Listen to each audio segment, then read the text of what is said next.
Doctor ortho, अब दर्द भी घुटने टेकेगा। लोकसभा में अब 543 नहीं, अब होंगी 816 सीटें। जी हां, आप सही सुन रहे हैं।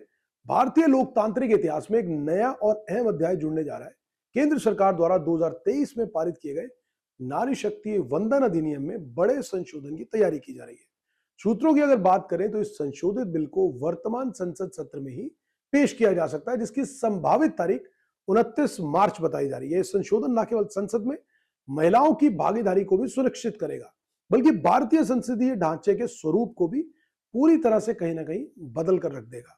प्रस्तावित संशोधनों में केंद्र में दो मुख्य बिंदु हैं: संसद में महिलाओं की संख्या का 1/3 होना और दूसरा लोकसभा की कुल सदस्य संख्या में बढ़ोतरी करना। अगर हम मौजूदा समय की बात करें तो लोकसभा में निर्वाचित सदस्यों की संख्या 543 है।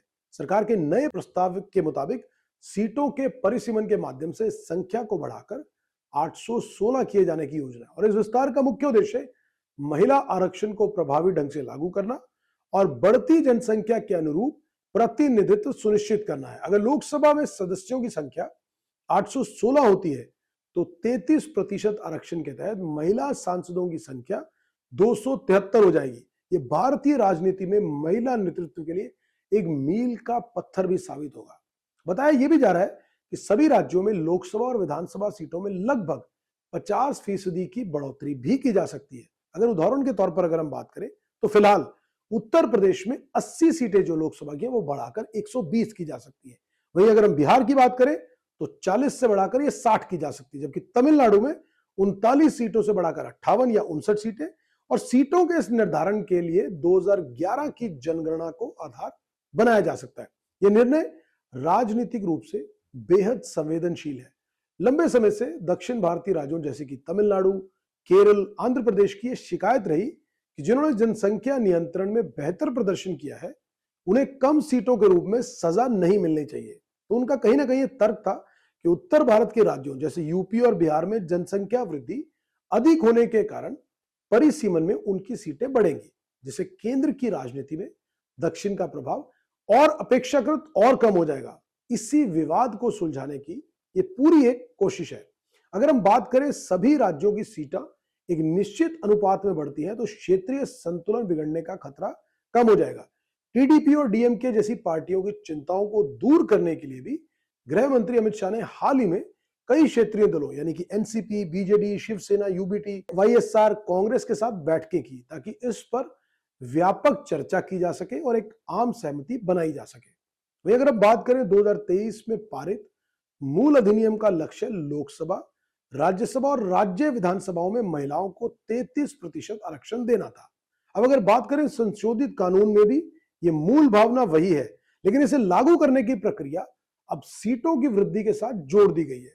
तो इस कानून में अनुसूचित जाति और अनुसूचित जनजाति की महिलाओं के लिए भी अलग से आरक्षण का प्रावधान नहीं है। इसके बजाय अगर हम बात करें तो उनके लिए निर्धारित मौजूदा कोटे के भीतर ही 33% सीटें महिलाओं के लिए आरक्षित की जाएंगी, जबकि विपक्षी दलों द्वारा अक्सर ओबीसी कोटे की मांग उठाई जाती रही है, लेकिन वर्तमान ढांचे में एससी एसटी श्रेणी के अलावा अन्य उप श्रेणियों का फिलहाल उल्लेख नहीं है। इस बड़े बदलाव को अमली जामा पहनाने के लिए जून 2026 में परिसीमन आयोग के गठन की संभावना भी जताई जा रही है। परिसीमन एक जटिल प्रक्रिया है हालांकि, जिसमें भौगोलिक सीमाओं का पुनर्निर्धारण और जनसंख्या के आंकड़ों का विश्लेषण शामिल होता है। हालांकि सरकार कई क्षेत्रीय दलों के संपर्क में है, लेकिन कांग्रेस और टीएमसी जैसी प्रमुख विपक्षी पार्टियां के साथ अभी और बैठकें शेष है। बिना सर्वसम्मति के इतने बड़े संवैधानिक बदलाव को लागू करना चुनौतीपूर्ण हो सकता है और फिलहाल लगता है कि जब तक सबकी सहमति नहीं बन जाती तो इतना आसान नहीं होगा।